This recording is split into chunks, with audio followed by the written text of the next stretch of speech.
Rizkiku ada di langit, bukan di tempat kerja. Belajar tawakal kepada putri 10 tahun. Hatim Al-Asam rahimahullahu ta'ala, salah seorang ulama besar kaum muslimin, teladan kesederhanaan dan tawakal. Hatim rahimahullah suatu hari berkata kepada istri dan 9 putrinya, bahwa ia akan pergi untuk menuntut ilmu.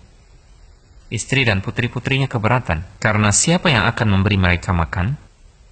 Salah satu dari putri-putri itu berusia 10 tahun dan menghafal Al-Quran. Dia menenangkan semua. Biarkan beliau pergi. Beliau menyerahkan kita kepada Zat yang maha hidup, maha memberi rizki, tidak pernah mati. Hatim pun pergi. Hari itu berlalu, malam datang menjelang. Mereka mulai lapar, tapi tidak ada makanan.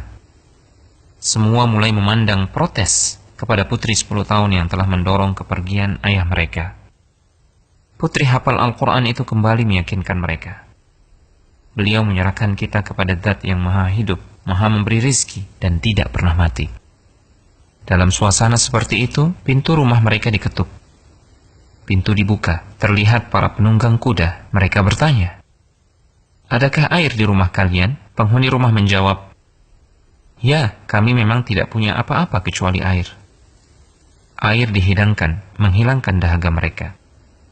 Pemimpin penunggang kuda itu pun bertanya, "Rumah siapa ini?" Penghuni rumah menjawab, "Hatim Al-Asam." Penunggang kuda terkejut. "Hatim, ulama besar kaum muslimin?" Penunggang kuda itu mengeluarkan sebuah kantong berisi uang dan dilemparkan ke dalam rumah. Dan berkata kepada para pengikutnya, "Siapa yang mencintai saya, lakukan seperti yang saya lakukan." Para penunggang kuda lainnya pun melemparkan kantong-kantong mereka yang berisi uang. Sampai pintu rumah sulit ditutup karena banyaknya kantong-kantong uang. Mereka kemudian pergi. Tahukah antum siapa pemimpin penunggang kuda itu? Ternyata dia adalah Abu Ja'far Al-Mansur, Amirul Mukminin.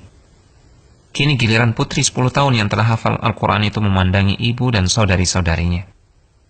Dia memberikan pelajaran akidah yang sangat mahal sambil menangis. Dia berkata, "Jika satu pandangan makhluk bisa mencukupi kita, maka bagaimana jika yang memandang kita adalah Al-Khaliq?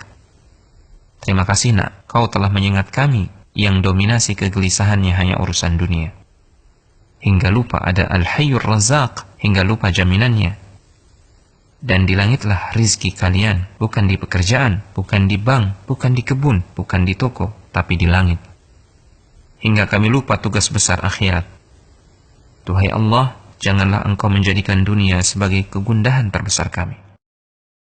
وَفِي السَّمَاءِ رِزْقُكُمْ وَمَا تُوعَدُونَ فَوَرَبِّ السَّمَاءِ وَالْأَرْضِ إِنَّهُ لَحَقٌّ مِثْلَ مَا أَنَّكُمْ تَنطِقُونَ